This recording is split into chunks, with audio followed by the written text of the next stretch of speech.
Well, hello, everybody, and welcome to episode 45 of Level Up, 60 minutes of live Q&A where your questions and votes really do drive the show. Please use the Slido link that we're going to post in the chat to vote up the questions that you would most like answered, and of course to add your own that the panel can read them and respond to them for you.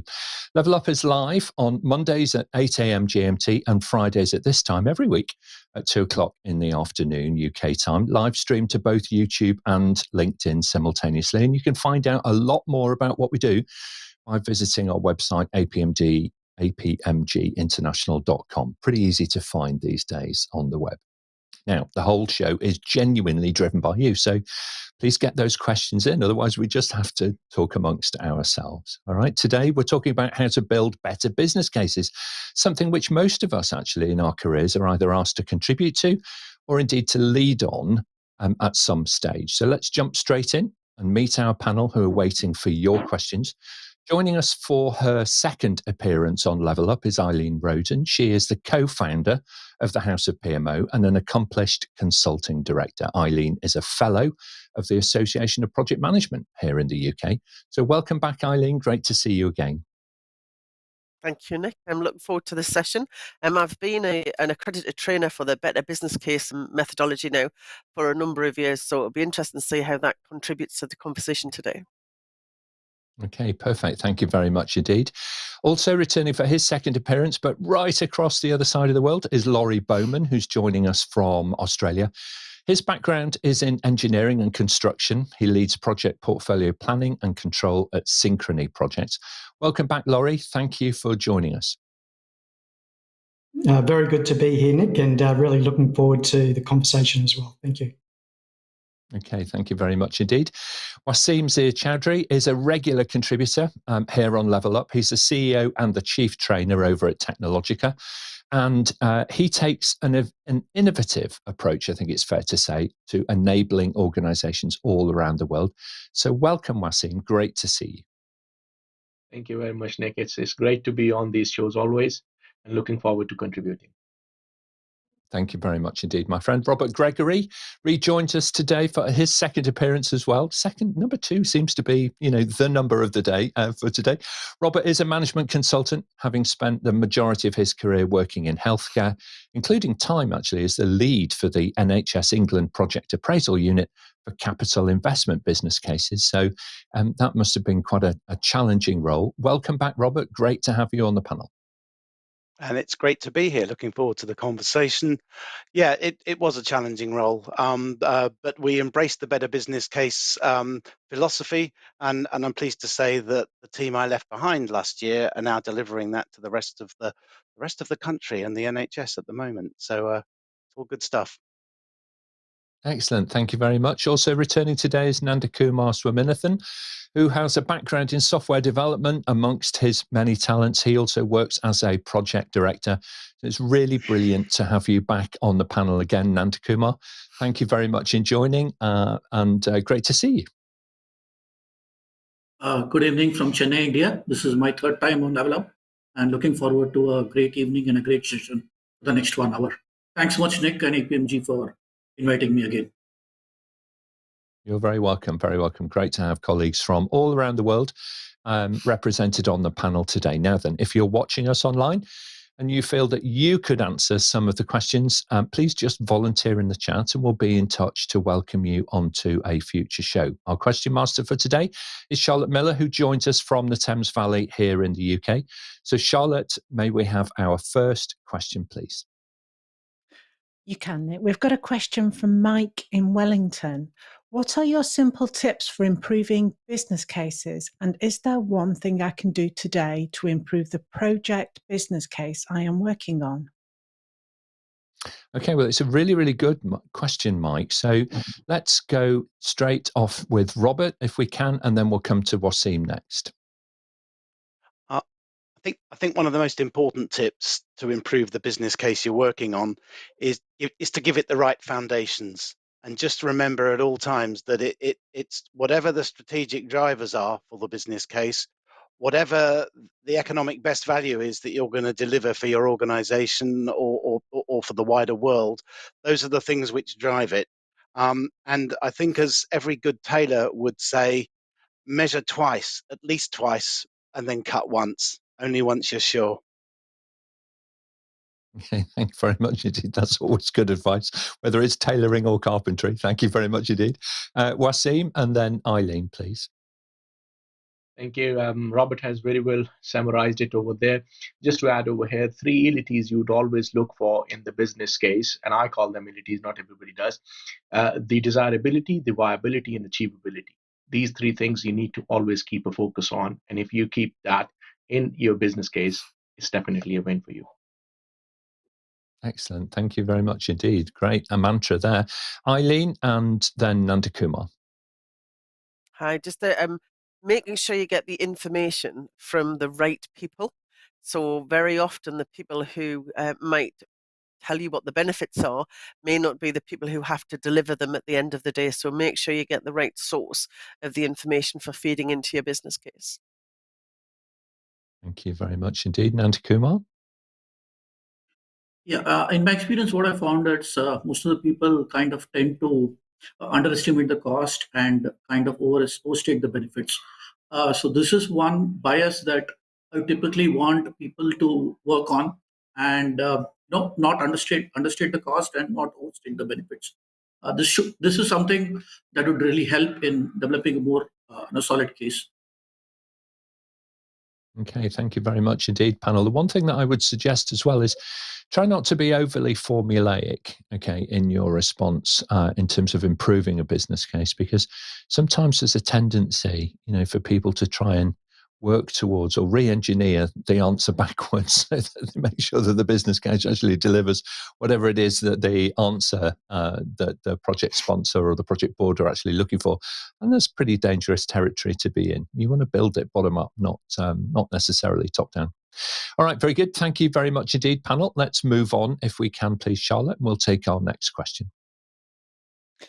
Yes, Nick, we've got a question from Omar in Sydney. Is having a business case a type of risk management itself?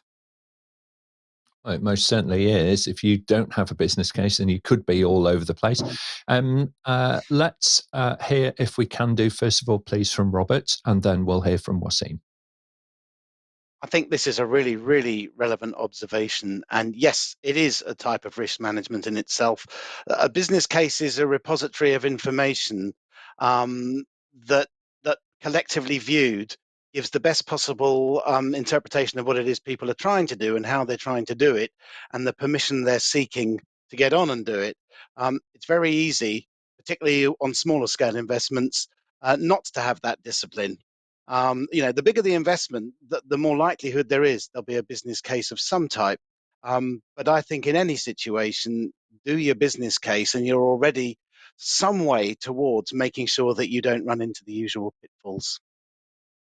Okay, thank you very much indeed. Waseem and then Laurie. Yeah, fully, absolutely agreed with Robert over there. Business case is going to be helping you do the risk management throughout the project program, whatever you're doing over there. Although risk management itself is a deep domain itself, and you have to understand all the nitty-gritties of that. But at the same time, you need to make sure that it is rightly put and right from the start of it. So yeah, 100% agreed over there. It is type of risk management that you're doing. Thanks, Waseem. Laurie, what are your thoughts?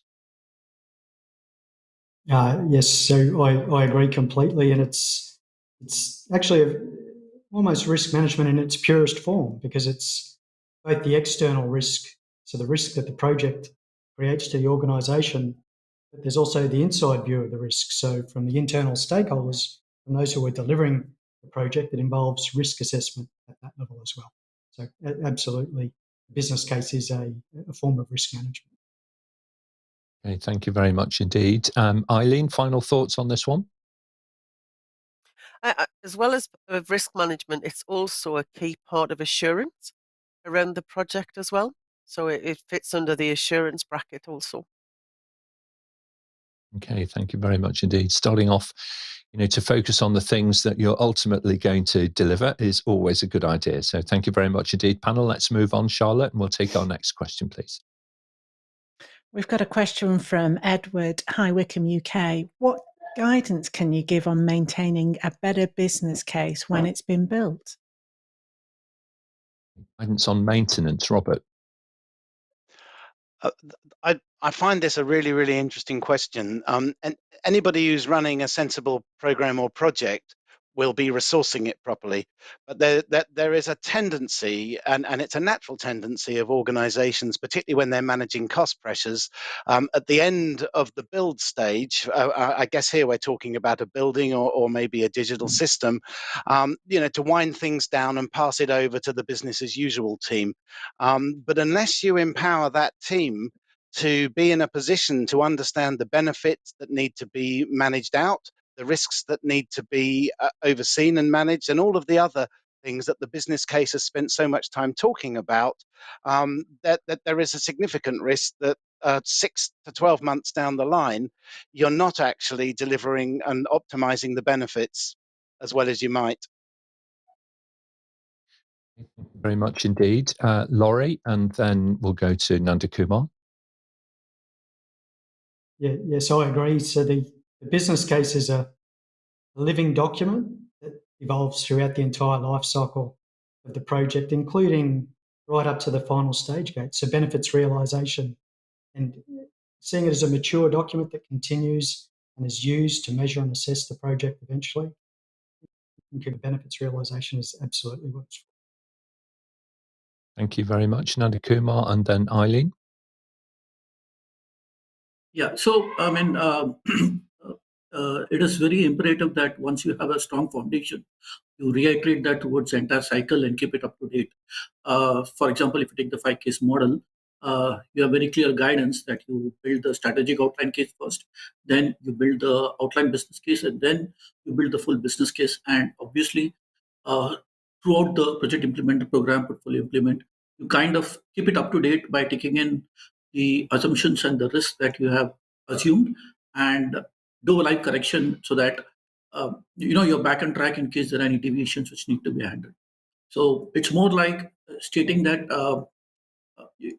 once you have a very good foundation, keep iterating and keep revising it so that it stays relevant throughout the entire context, as it was mentioned earlier as well, that it's pretty much a living document which kind of provides the truth of the moment at that particular time. So keep it up to date at all points of time. Thank you very much. Great advice. A very interesting panel. Thank you. Eileen, final thoughts on this one? Most project management training courses will reiterate exactly that the business case should be kept up to date as we go through the project at all times. Unfortunately, for a lot of organisations, what that means is getting the project manager to re-update their forecasts of how much they're going to be spending when the project's going to be finished. So very much on the cost side of the business case. It's as important to revisit the benefits case as well and make sure that the sponsor is involved in the business as usual or involved in updating the benefits as we go through the project as well, not just wait until the end. Okay, thank you very much indeed, Eileen. Robert, you wanted to come back in with another thought or observation. Yeah, just very briefly. The management case, which amongst other things, describes how you're going to manage this investment once it happens, is something that is often skipped over by some organizations. And for myself, I've spent many years reviewing public sector business cases.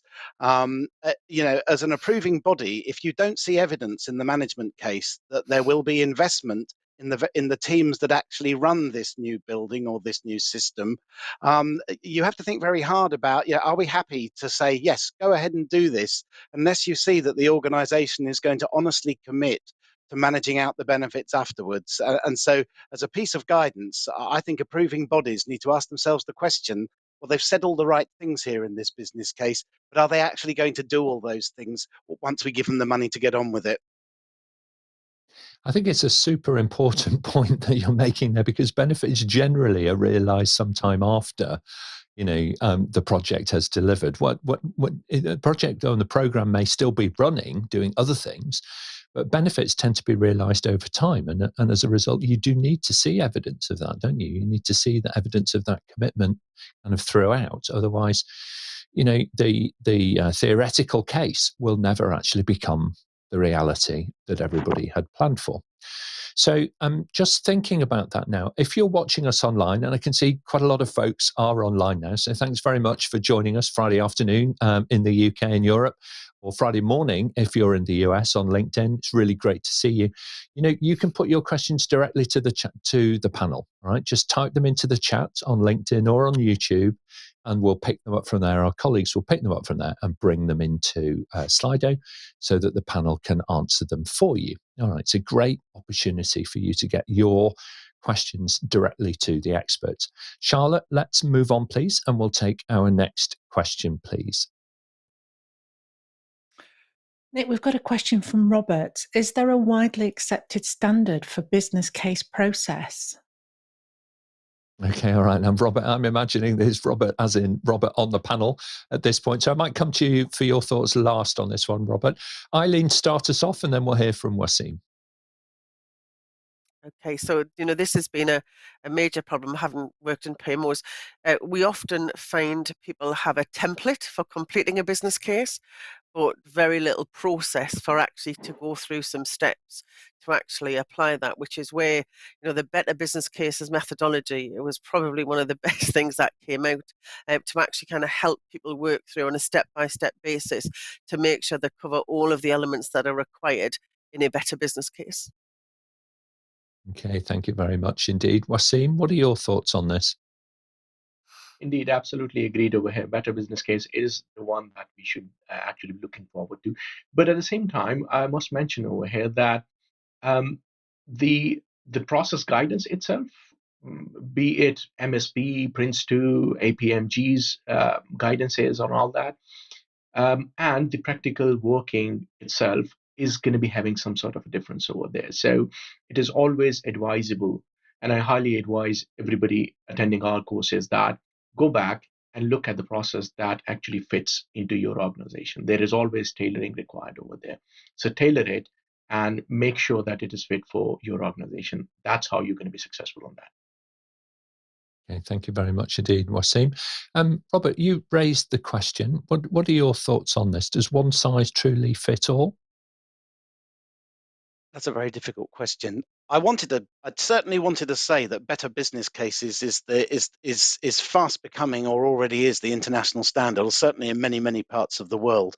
And yes, there can be that you can tailor it to fit any set of circumstances, but you do need to know how to do that. And this isn't an unashamed plug for getting people to undertake better business case training, but at the same time, most organizations, when they charge somebody to manage a business case process, it's often the first time that person's ever done it, maybe the second or the third.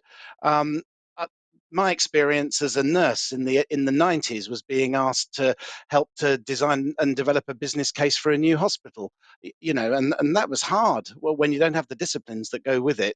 So Better Business Cases gives you a really good standard to work to. But I'd firmly agree with what Waseem says as well, which is that the Better Business Cases methodology is how you bring information together in one place and present it appropriately.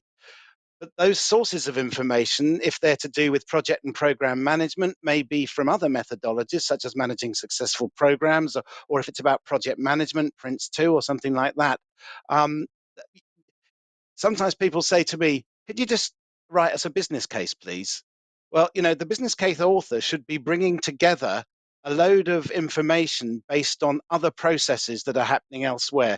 So Better Business Cases is most definitely the widely accepted guidance. But as Waseem says, you have to look to other sources of best practice as well if you're going to optimize what it is you put into that better business case, if that makes sense. Yeah, it does make sense. It makes a great deal of sense. And just for our international viewers who are listening to this, so my understanding is the Better Business Case method, if you like, this guidance came about because of a collaboration between UK and the Welsh government. All right. And in putting together this guidance, they were really looking for better value, for citizens, and ensuring that the business cases that were put forward were indeed, comprehensive enough, but also actionable, so it all kind of makes some sense. And it's very quickly picked up by multiple different governments around the world. As you might expect, UK guidance often is shared very openly and very widely, and that gains some traction. There is now a new update for it, and specifically to do with projects that involve infrastructure. And that guidance takes a much more international view from the very outset. So if you have looked at it previously and you're thinking, I'm not sure if that's applicable in my country or in my industry, in my domain, then do have a look. Again, because the guidance, as ever, always evolves and things change all of the time. So it's definitely worthwhile, dipping into it, having a look. And don't worry about the unashamed plug, Robert. Actually, I think that is, it's a good idea for folks who are set, as you were, this daunting challenge of coming up with or contributing to a business case for a whole hospital, when actually their primary job role is as a team leader or a middle manager or an individual contributor. So thank you very much indeed. It's a great question. Thank you for raising that with the panel, Robert. We really appreciate it. Charlotte, let's move on and we'll take our next question, please. Nick, we've got a question from Paula in Dubai. Is a business case always necessary? Always necessary. There's an interesting question, isn't there? Okay, let's start with Waseem if we can, then we'll hear from Eileen. So the simple answer is no. The thing is that it completely depends on the complexity of the project, and there are so many other parameters that you need to look into. If you're delivering a project which is less than a few £1,000 and is going to be involving a few days, a few weeks probably, do you necessarily need to put together a formal business case, which is following Better Business Case guidance itself, and you need to go through all of that? No, you shouldn't be actually doing that. So again, coming back to the previous discussion that we were having, tailoring it according to the requirements of each and every project, each and every organization, setting it according to the context itself. That's what my thoughts are on that. Thank you very much indeed. Eileen and then Laurie. It's really just kind of follow a bit as well on terms of what Waseem has said, in that we tend to use the term business case now for anything, buying a pencil, write a business case for it. And I think we need to be very careful when we say business case, we actually know we're referring to the full business case.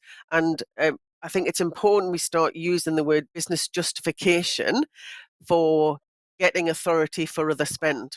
And I think there's just as I say, the business case is used for everything, and there's a difference between a full business case and business justification. Okay, all right, thank you very much indeed. Laurie, please, and then we'll go to Nandhakumar. I don't really have anything to offer other than to reinforce what Waseem said. So it's a risk-based approach. If the risk is negligible, there's no need to invest in a business case, but for larger, more complex projects that may have a higher risk profile, then you certainly would. Okay, thank you very much indeed. Nandhakumar and then Robert.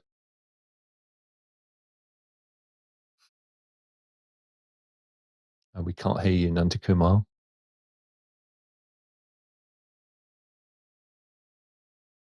Try that again. Okay, we'll come back to Nandhakumar in a moment. Okay. Robert, go ahead, and then we'll come back to Nandhakumar momentarily. Okay. Okay, it was simply to say that one of the real challenges that I faced during the years I spent overseeing business case development in the NHS was that if you give people a set of guidance, they'll react slavishly to it. And, I saw examples of people spending a lot of money on a business case for a relatively small investment. So I would agree, a business case isn't always necessary. One of the exercises we as trainers run on better business cases is, here's a set of circumstances, and you tell us, do you think you need a business case?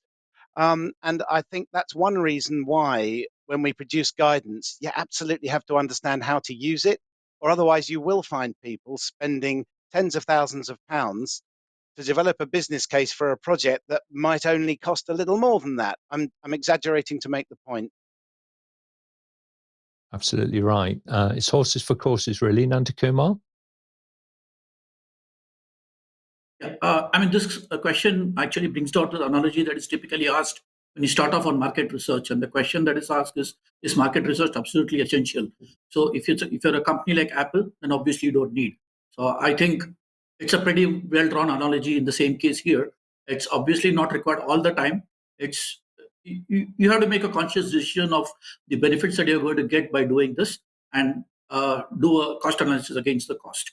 So that, put in short, other words, the answer is no, it's not absolutely required all the time. Okay, all right. Thank you very much. Now, I'm going to be slightly controversial here. I'm going to say that I think that we do develop these things largely and actually pretty universally. It's just that some are less formal than others. So wherever you are on that continuum, a very low risk and very straightforward activities, engagement, short projects, sprints, and so on, minor improvements, clearly you're not going to need the formality of a full-blown formal business case with all of the inputs and all of the outputs and reviews and so on that's necessary.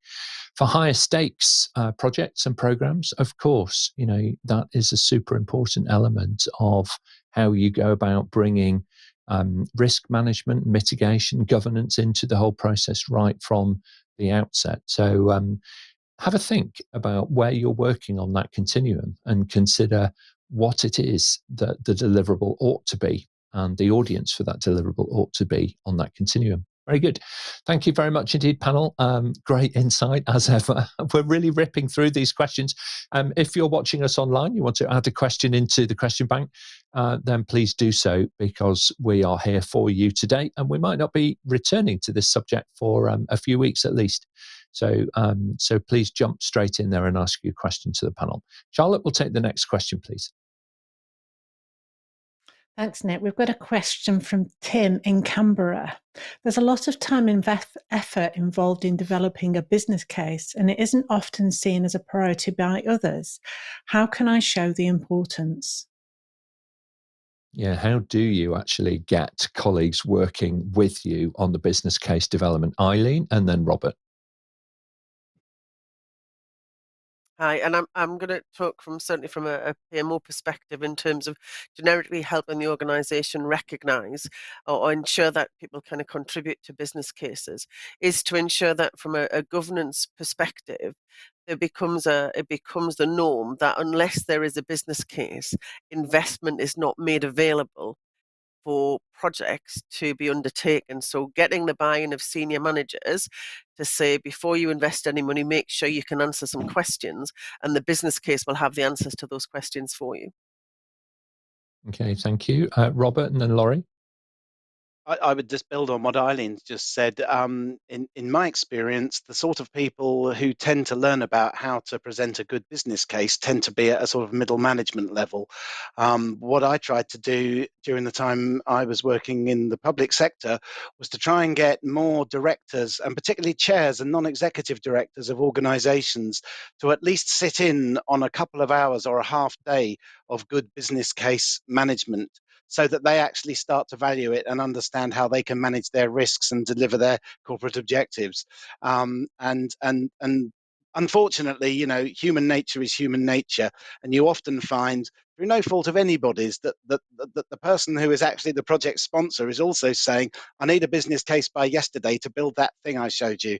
And of course, that's when we start retrofitting things, and often people are pressurized to do that. So I would say, get the most senior people in the organization actually steeped in the same level of knowledge, albeit at a more macro level, as regards business case process and its value. It's a really good approach. Thank you very much indeed. Laurie and then Waseem. So firstly, I agree. I guess the other tool that is my ready reckoner that I refer to is the opportunity influence curve. The schematic that just shows your opportunity to create value is great early on in the project, and it quickly deteriorates as you go through the project. And of course, the costs of implementation increase as you go throughout the project. So the later you come up with a good idea or a novel approach or a good approach to solving a problem, the more expensive it's going to be to implement. So upfront business case, investment in business case is a good. Thank you very much indeed. Waseem? Yeah, absolutely agree with everybody on the points that have been made. Just to add over here that usually we teach during the agile courses or the change management courses the right mindset. So as long as you have the right mindset, you are going to be successful, and then things are going to be turning good. And that right mindset actually starts from the top. It's never a bottom-up approach. And similarly, in change management courses, we often refer to a thing called talk the talk and walk the walk, right? So that again has to be done by the management as well. So these are a few of the points that I wanted to add it over. Yeah, thank you very much indeed. One great way I would add is to get people involved in forming parts of the review groups for business cases when they're not on the critical path of contributing to them themselves. It's a great experience, and it puts people into a decision seat rather than an influencing seat.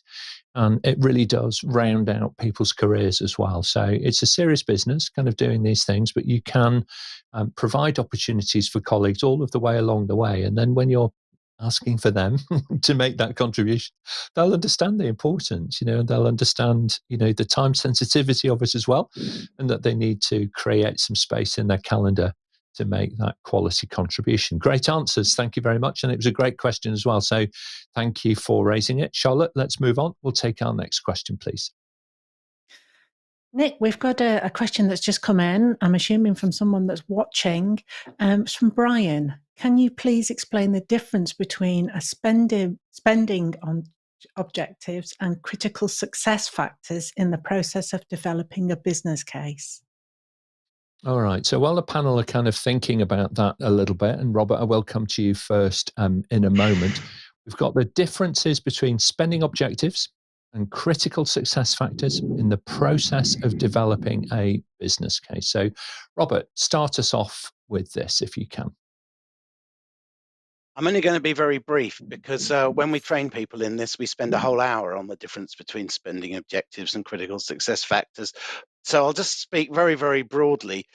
In your business case, you will have identified a case for change.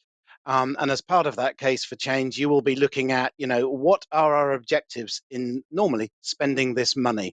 And that will generally be to develop some sort of output that leads to an outcome, and that leads to something tangible which delivers a positive benefit. It might be building a new building in which to do things.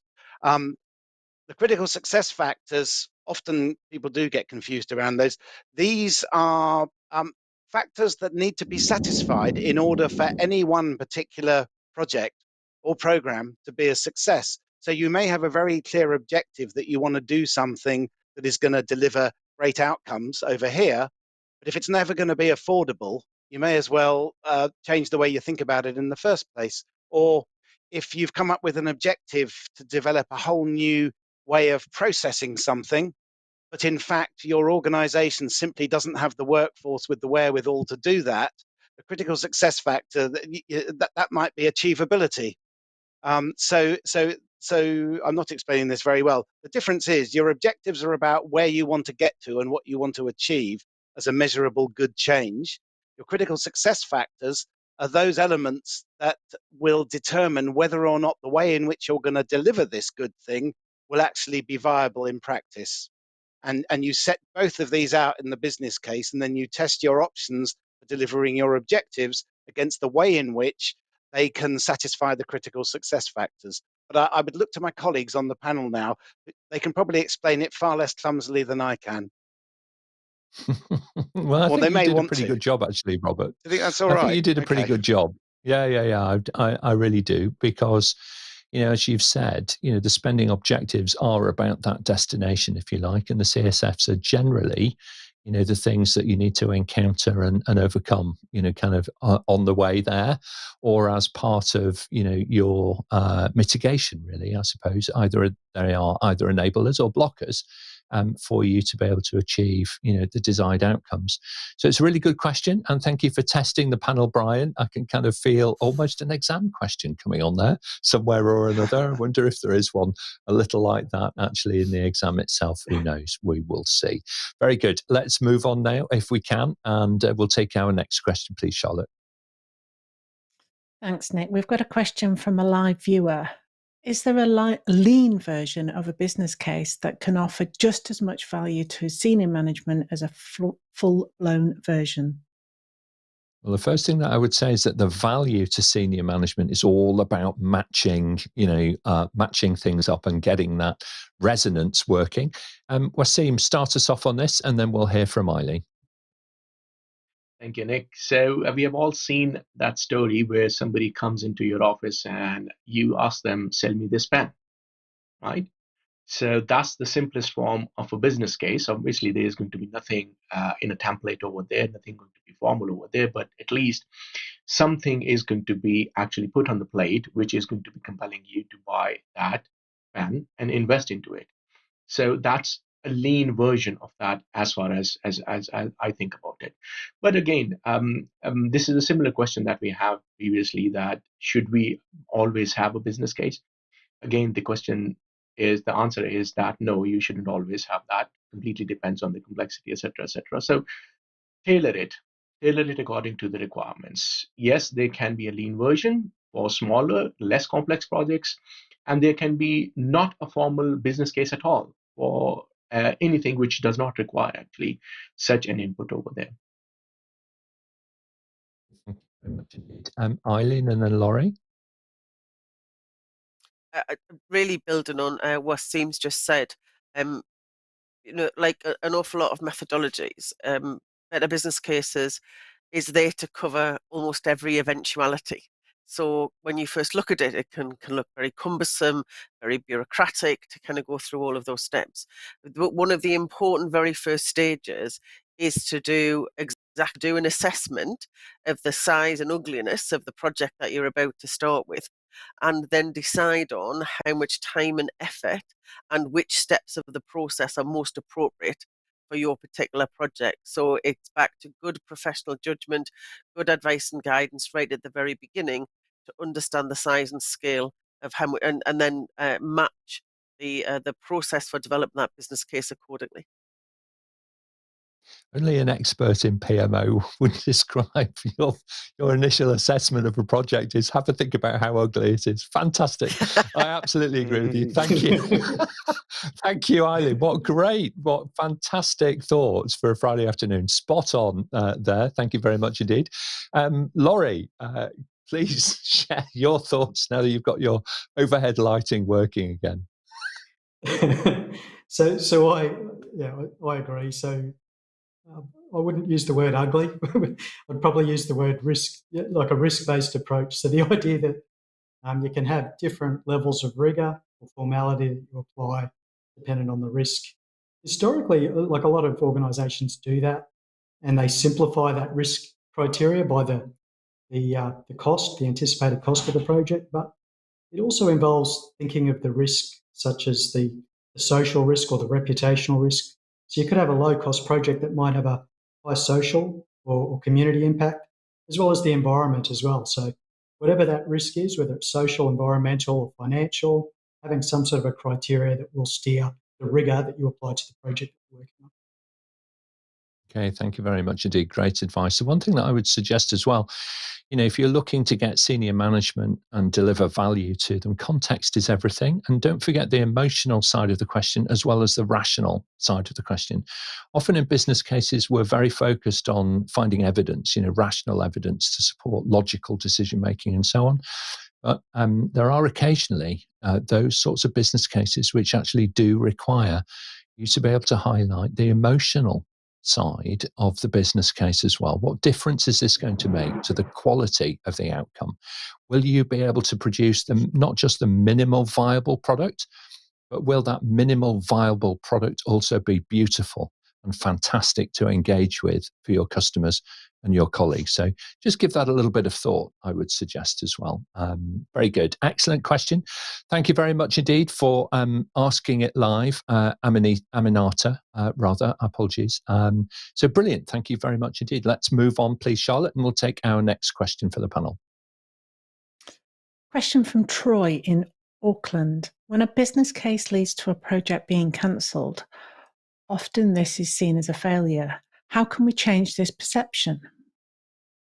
Is it a failure, though? That's a really good question. Robert, In your experience, is it always a failure? No, I don't think it is. I've worked in the public sector in the UK. Part of our job of reviewing business cases and considering whether they ought to be approved is about making sure that the government doesn't invest in infrastructure that it doesn't need. In any large organization, there will be people with vested interests who want to see their building built, the one they've been thinking about for years, the one which makes sense within their narrow view of the world, but may not make sense within the wider regional view that sits around them. So I've probably been involved in turning down more projects than I've approved. And I think if you asked any civil servant or government officer, that they may well say the same thing. And it's not a failure, because unless you actually do the work of appraising your options to look at whether it's actually worth doing something, you're not exposing these projects to that the ultimate test of, do we really need them? So no, sometimes it's a really bold and brave step. And where there's a lot of political involvement locally or nationally, it's sometimes very difficult to be the director or the project manager that says, excuse me, the emperor's got no clothes. Forgive the analogy, but yeah, it's not a failure. It's about good business decision making. That's what I'd say. Thank you very much indeed. Thank you. Yeah, Eileen, and then Waseem. I think the whole mentality around business cases and the culture of the organisation needs to take a different focus. Very often we see the business case as something we put together to justify the investment. And actually, I think if we start talking about the development of the business cases to investigate what and where investment needs to go, there is a very different mentality, because then you can get so far through and say, well, actually, we've done our investigation, and actually what we've identified is that there is no justification for investment. So rather than speaking about trying to find justification for investment, see it as an investigation as to whether investment is worthwhile. Thank you very much indeed. Waseem, and then Laurie. Thanks, Nick. So just building on the arguments that have been presented already by respectable presenters over here, panelists over here. The thing is that in this context, you have to actually look at certain other things as well. Sometimes the projects that you're working on and you're preparing the business cases for may be belonging to the program, and programs may be belonging to the portfolios, and portfolios are obviously being managed by the business strategy team, etc., at the top itself. So you have to look at that justification, the continued justification. The cancellation is going to be saving you money being invested into the wrong projects, which are not going to be adding value to the organization. So the strategic fit is the most important thing over there. So rather than looking at it as a failure over there, you need to be able to change the mindset over there, if at all that exists, that this is not going to be beneficial for the organization. So the three options that we usually have in the business case: do something, do nothing, and obviously. So you have to be basically making the right decision there, and the cancellation is not a failure. Okay, thank you very much indeed, Laurie. Yes, I agree completely. So it's that portfolio perspective that's most important. So if a project's cancelled, it's really success. It's protecting the organisation and the portfolio. Where it's tricky, it's the emotional side. For when we're working in a team like that, we do tend to get attached, and project people are optimists by their nature. That's why they're so good at delivering projects. So there is that emotional side, and I think as program and portfolio leaders can get better at supporting the project teams to be grateful and to help them transition when some projects do have to be cancelled, might be part of the process. Yeah, absolutely right. And I would agree with that. A lot of this is about how, as a team, you are actually evaluating those business cases and feeding back to, the sponsors of the particular business case, the creators of the business case, the contributors to it, and so on. There's always value in the process, okay? And it's about highlighting that value back to the team rather than dismissing it. And when you do that, then the team are much more likely to come with you. And it could be that it's simply a timing issue. that right now it might not be the right decision to go ahead, but it could change in the future, or you may be able to revise some of the scope and look at what you can do today rather than rejecting it out of hand.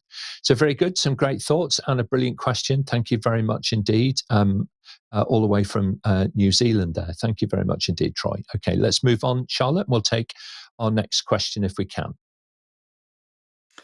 Question from Lauren in Brisbane, Australia. History has shown that business cases for large projects contain systematic errors.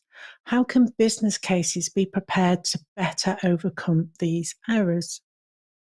Well, that's kind of at the heart of today's show, really. Robert, any hints and tips for this? And then we'll hear from Laurie.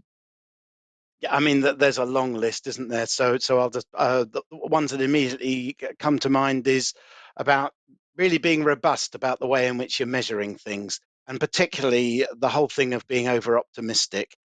Make sure you've got the right people with the right skills measuring the things that you think you're going to deliver.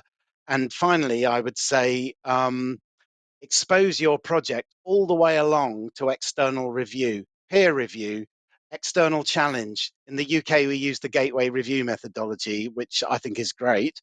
So yeah, there's a few things you can do. Excellent. Thank you very much indeed. Laurie and then Nandhakumar. So yeah, I agree with the independence of reviews is very valuable, having that external view. But also having a better look at the numbers and understanding historical records of projects that might be of a similar style. So there's a really good book called Noise that came out last year, which is a follow-up from Daniel Kahneman after Thinking Fast and Thinking Slow, it's really interesting. It just shows not just the bias that we have, but the variance in opinion that experts will have for one particular project or one particular issue.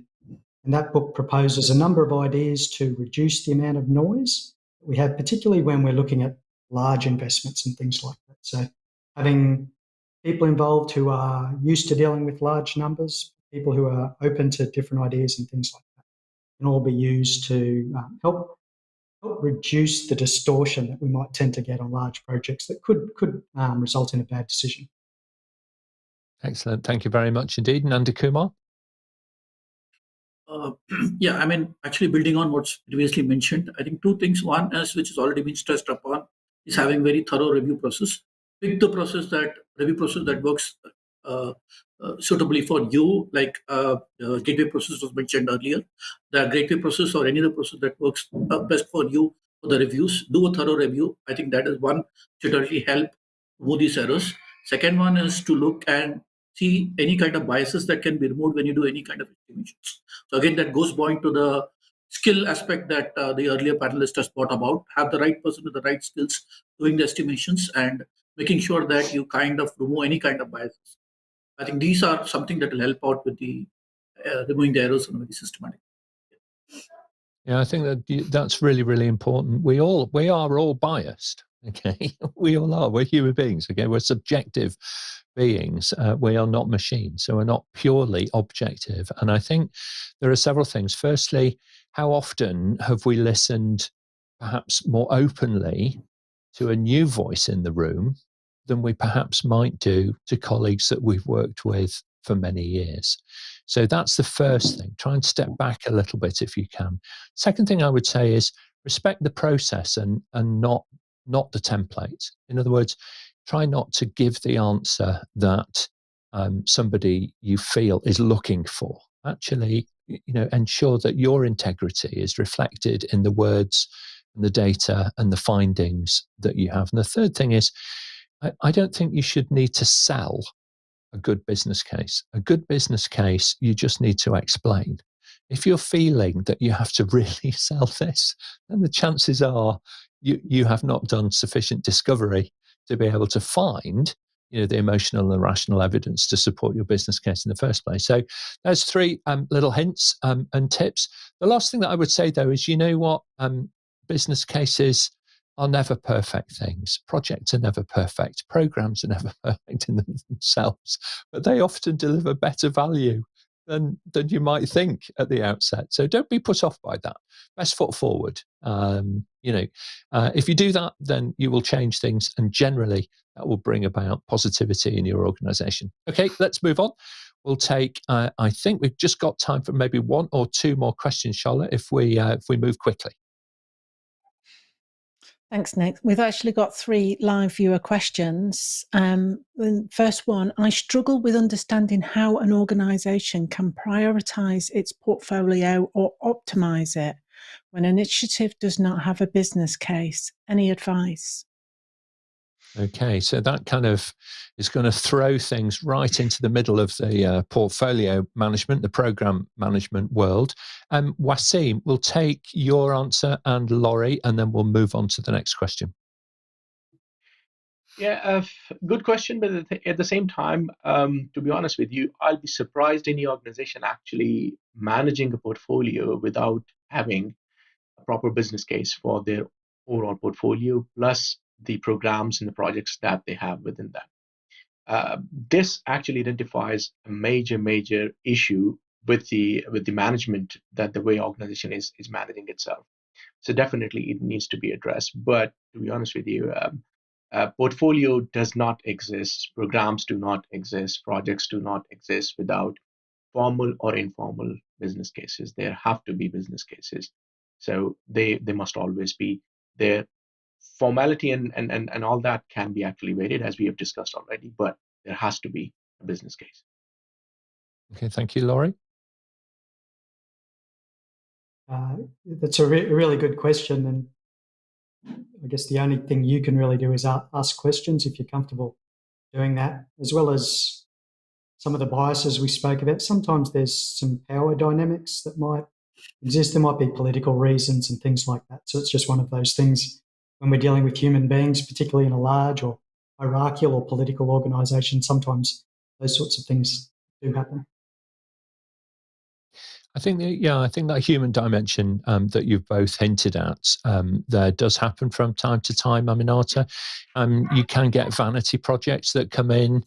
They're not necessarily from purely very senior people. They can be just from noisy people. Okay, noisy people in organizations seem to be able to get an awful lot of airtime from time to time. And the best way to manage that is work collectively, help the person realize that, perhaps, there are risks. We're taking a vanity project too far. And actually going through a formal business case stage or a review, to Robert's point earlier, or some of that governance that Eileen was describing, or the way in which you would engage that Nandhakumar and, Laurie and Waseem have all said, these are ways in which you can rescue noisy colleagues from their own enthusiasm, shall we say. All right, so have a little think about that. That might be one way forward. Charlotte, next question, please. We've got a live question from Dr. Danny Ha. What are the risks in a business case? The emotional side may be one of them. How about the professional background or cultural management? Okay, well, this is a really great topic to get into, and I'm not sure we're going to do a huge amount of justice to it in the time that we got. Waseem first, and then Eileen. Yeah, indeed, business case must contain the overview of the initial risk assessment itself. And rightly said by the Dr. Ha over here that the emotional side is definitely going to be one of those, if at all it is applicable to the initiative that we are considering. But at the same time, there can be so many other types of risks that you need to look into. It doesn't necessarily have to be very, very thorough and complex at the very initial stages of the initiative, but still, absolutely agreed that there has to be consideration of the risk overall overview that we are having for the initiative, and professional background of the culture of the environment, the resources, their understanding of the work that needs to be done has to be actually risk assessed. Okay, thanks very much indeed, Waseem. Eileen, briefly. I think there's another aspect, and I'm not quite sure whether the question talks about the risks that are actually documented in the business case, or the risks actually inherent in the building of a business case. So I think Waseem's covered over the ones in the business case, but I think when you're actually building a business case, what you end up with is the result often of people's biases, and there's lots of information out there, and about 50 odd human biases that we naturally carry around with us. And I think it came up in the answer of a previous question, objective review, and making sure you get at least one more person to review every different aspect of it, to make sure you get a different perspective to so you haven't embedded those biases into the business case. Okay, all right. Thank you very much indeed. We're going to move on, panel, if we may. I'm sure that this chat is a topic that we're going to come back to time and time again. So we will follow up with individuals who are asking questions. You're just getting into your stride right now. We're kind of running up against the hour. Charlotte, let's take one more question if we can. Okay, it's a live question that's come in during the show. Should business case be a living document given to that most projects change during their life cycle and benefits are likely to change? Okay, I can feel the panel's rude agreement with the questioner. Robert, is it a live document? Yes, of course it is. My best analogy is that your business case is a big, empty lever arch file at the beginning of the process, and along the journey, you put pages in, you take pages out. It is one repository of information, but you never nail it down or say that's the end of it. It lives and it changes. And that's what most people get wrong when they expect someone just to go and sit in a room somewhere and write a business case in an afternoon. Yeah, it is a living document. Thank you. Thank you very much indeed. Laurie, final thoughts on this? Yeah, same thing. So it's the story of why we're doing this project, and we just keep checking in why are we doing it, and we collect more information, and then right at the end we learn as much as we can. So it's certainly a living document. All right, thank you very much indeed. And thank you, our producers online, for asking some amazing questions today, and fairly evenly split actually between both YouTube and LinkedIn as well. So now, very quickly, we're just going to hear closing remarks from our panel. Robert, if I may, I'll come to you first and then Laurie.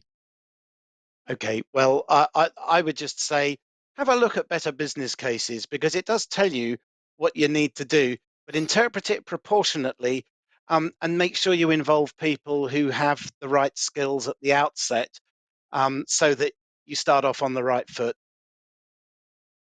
Thank you very much indeed, Laurie, and then Eileen. Just the tremendous value of the business case, and to have that life cycle perspective with the front end investment, and then making sure you close out the story with the lessons learned by exploring the benefits realization at the end to complete that life cycle. Thanks very much indeed, Eileen, and then Waseem. Yeah, so if you're in a PMO and you're trying to help the organization build better business cases, don't think a template is the answer. You have to have the process to actually take people through the completion of that to actually make it work. Excellent advice. Thank you very much indeed. Waseem and then Nandhakumar. Absolutely agreed with everybody. The thing is that by the end of your initiative, try to compare with what you have achieved. Benefit realization is a very important aspect that we actually identify in the business case, but we often actually neglect it at the end, because most of the times what happens is the benefits realization happens post the project lifecycle or initiative lifecycle. So we must actually pay attention to that as well. Okay, thank you, Nandhakumar, and then Charlotte. Two things that has already been repeated as closer commands: build a good foundation, good one, keep it updated and alive all throughout. These two have been repeated all throughout, but I just felt, these two are the very important things as closing remarks. Thank you very much indeed. And Charlotte, please. I certainly think that business cases, as we all agreed, is not just applicable for certain markets, certain industries, and certain aspects of our lives. We all do a business case, no matter where it comes in. Thank you to the panel. We've got so many unanswered questions, so maybe we will have to do another episode on business cases. Thank you so much. I think we will. Indeed. So thanks very much indeed, everybody. Great job. Now, I'm sure that you've been inspired by our panel today. And if you're getting value from our content, please do leave a comment below and help spread the word by liking and sharing the videos online. Next week, on Monday the 7th at 8 a.m. GMT, we're going to focus on building your project management career. So if you're early or to mid-career, get your questions in early. You can do that right now. The Slido event is already open and it's waiting for you to put your questions in and vote up the questions that you would most like answered. This show is not to be missed. And it would be great to hear from people who are also planning to achieve chartered project manager status in the UK before their 30th birthday. That would be brilliant, wouldn't it? Friday the 11th is episode 47, and we're going to be discussing how to become a specialist in the world of public-private partnerships. And in episode 48, we're going to turn our attention to the top 10 questions we get asked about agile project management. Subscribe to the show, and we'll send you a personal summary of what's coming up and how you can join us here on the panel and level up your career with APMG. Thanks very much, everybody. We'll see you next time. Bye-bye now.